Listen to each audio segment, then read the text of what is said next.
Hi everybody, I'm TJ, this is Baby Star, and if you're new to our channel, welcome. So today I wanted to talk about what it's like being in a mother's group with other mothers with young babies like this, but you're the only single mother in the group.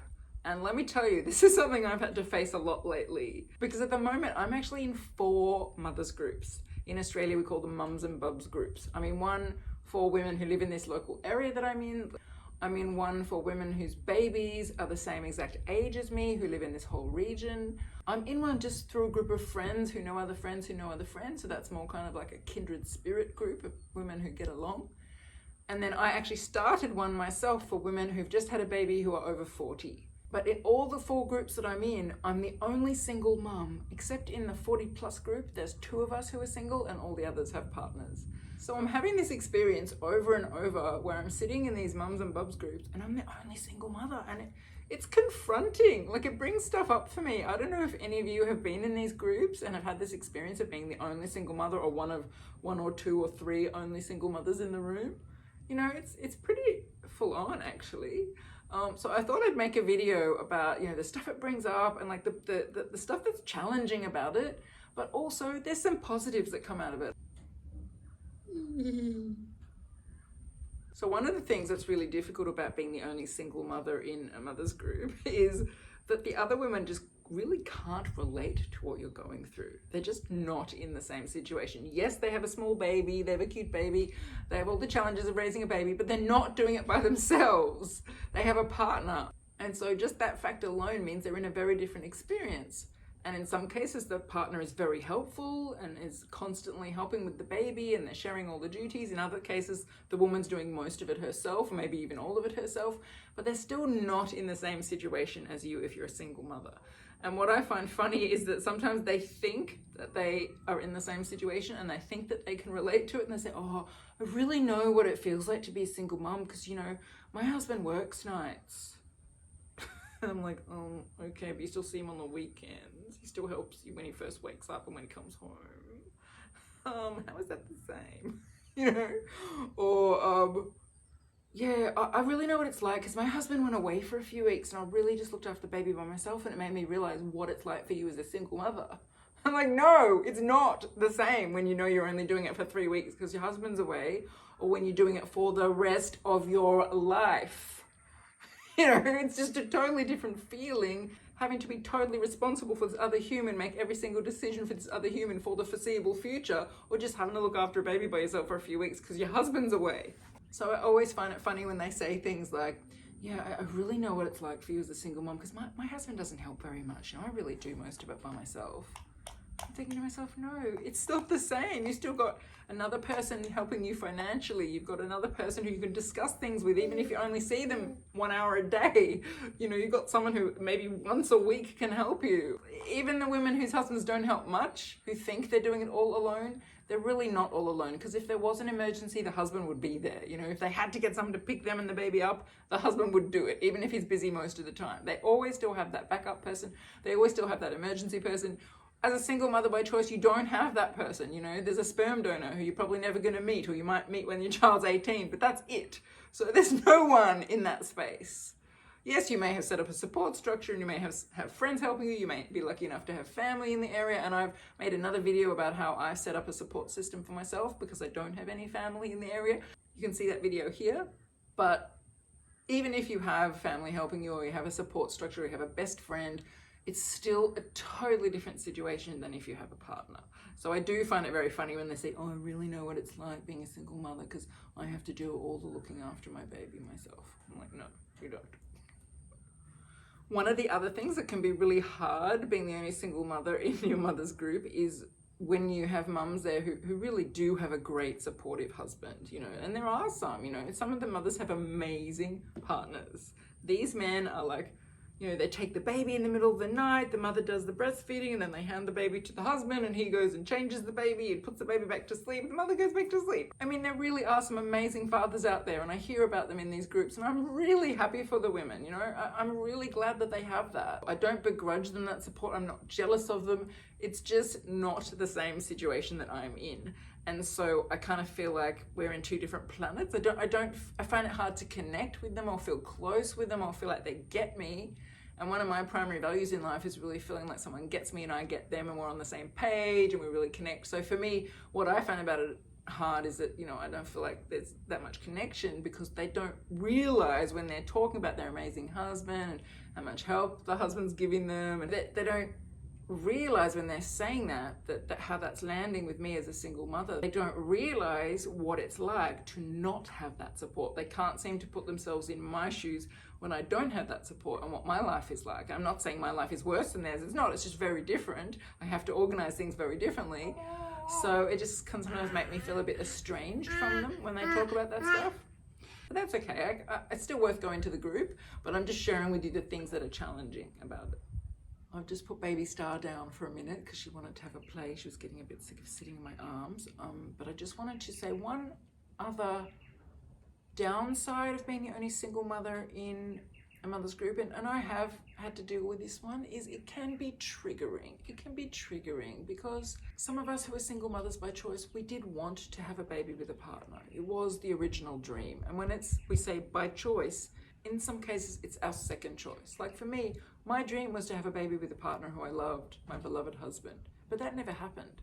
So I then created a new dream and made a new choice, and it's the best thing I ever did. As you all know, I'm blissfully happy with this little baby Star. I love her so much. I'm so happy.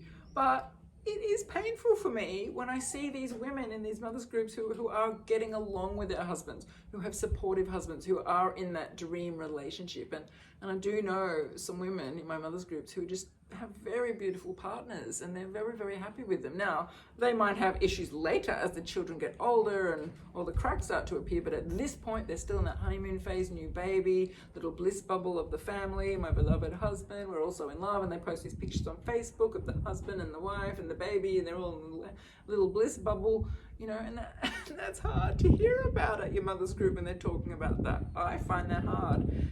Not because I'm jealous of them, I'm really happy for them, but just because it reminds me of the dream I had to let go of and all the work I had to do to let go of that dream and grieve that dream and cry about not having that dream and let go of the life that I wanted and create a new life that I really, really love. So that is definitely one of the biggest challenges of being the only single mother in a mother's group. If you are someone who used to really, really have that romantic dream, who really, really deep down wanted to do this with a partner. Another thing that can be challenging about being the only single mother in your mother's group is hearing the women talk about the things they've done by themselves. You know, like, I got my nails done last Saturday morning, you know, my partner took the baby for the morning and I gave him a bottle and I went and got my nails done. I was in my 40 plus group and the woman was talking about, I've started dancing again, one night a week I go dancing, my husband looks after the baby, it's so great. And I'm just like, as I said, there's one other single woman in this group and we just looked at each other like, what? She went dancing? Like, neither of us can hand our baby to someone. Neither of us have family in the area. I'm not going to give my baby, my 8-month-old baby, to a stranger or a babysitter, not when I'm exclusively breastfeeding. It's way too soon for that. So for me, it's like, I can't just give my baby to someone and go out somewhere. Like, my baby's with me or I'm with my baby. We're either at home or we're out, but we're always together. You know, we're a unit. We're one unit. And so this woman's just blithely saying, oh, I'm going dancing, it's so great, my husband takes the baby.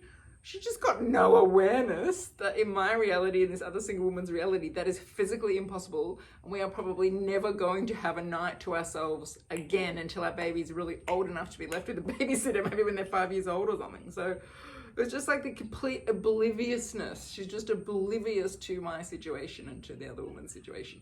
And so I find that a bit challenging, that the people are just kind of insensitive. And they were kind of talking about how, you know, you should be getting out now and you should be doing stuff now that your baby's a bit older and, you know, trying to encourage each other to do stuff and teach the baby to have a bottle so they could give it to the husband and stuff. And I was just like, they're completely not aware. If I say something like, oh, I don't have anyone to give my baby to, so they kind of just look at me like, what? Like they just stare at me like I'm some sort of weird alien, like they can't get it, they don't relate to it. So anyway, that's a little bit uncomfortable when they're talking about that stuff, but at the same time, I love spending time with this little angel. You couldn't pay me money to part with her or give her to someone for an hour. I would miss her. I love her so much. I'm so connected to her and it's beautiful. And I think when you're a single mother by choice and there's no one else you become very, very, very close to your baby, you know, maybe even closer than other mothers do. So it's not that I feel jealous of these women. I don't want to go anywhere by myself, but it's just like the lack of awareness of my situation. I guess I can't expect them to understand they're in a different situation, but that is one of the challenges of being in a mother's group and being the only single mum. One of the other things that can be a bit challenging in a mother's group and you're the only single mum is hearing them talk about the activities they went on as a family. Like, we went camping this weekend, me and the hubby and the baby. You know, we went to this outdoor concert, we had a picnic and stuff like that. Like, it's probably really easy when you have another person to help you hold the baby and unpack the car and set up the picnic blanket or set up the tent. You know, like someone can drive while you watch the baby. But when you're by yourself, those things, the degree of difficulty of doing something like a camping trip or even a picnic at a concert, it's much harder. You know, you can't carry all the stuff yourself. You got to drive and the baby's by themselves. Like, it's just not doable. Like, I do know some single mothers who are amazing adventurers. They take their baby all over the place in a backpack or they drive around the country with the baby in a van. Like, that's great. I wish I was like that. I'm not like that. I'm not that adventurous. I don't... You know, I'm just not going to put myself into a state of anything too difficult or exhausting. I prefer to just have a relaxing life. So we do things that are easy to do, just the two of us. We either stay at home or we do simple things like going to mother's groups, going to the beach, you know, going to a cafe. Like, that's enough for me. I don't need to go and do crazy adventures.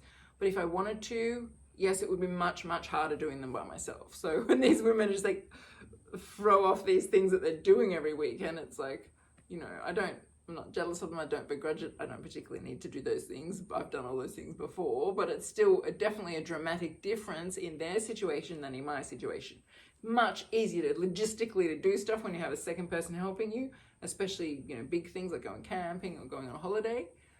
Obviously you can do it as a single mum, and I encourage you to if you want to, and I know plenty of single mums who do, but it's harder. You got to be more organized. You got to get more support. You just got to pack more cleverly. You just got to be sneakier. You just got to be cleverer. You just got to be more organized. That's the bottom line. So anyway, that can be a bit confronting, hearing the stuff they've done with their partners and their baby and all the adventures they're having. But at the same time, I just love staying home with my little angel. I really do. So I'm happy. Very, very happy.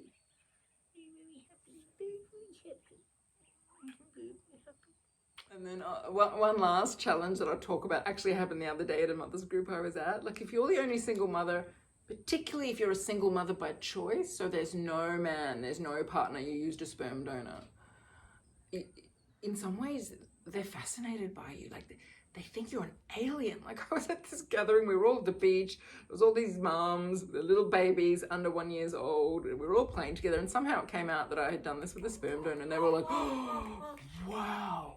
Where do you get the sperm? Do you know the donor? Are you going to meet him? What's it like? How do you choose? Like, where's the sperm? How do they put it with the egg? And it's just suddenly like everyone's discussing this. It's like my totally intimate private life, and they're just discussing it like it's a science experiment. Ooh, it's so interesting. You know, like I felt a bit like a specimen in a lab that they were talking about. I answered all their questions because I think it's important that people are educated about this stuff, and if I'm going to be spending time in this mother's group, they need to know my situation.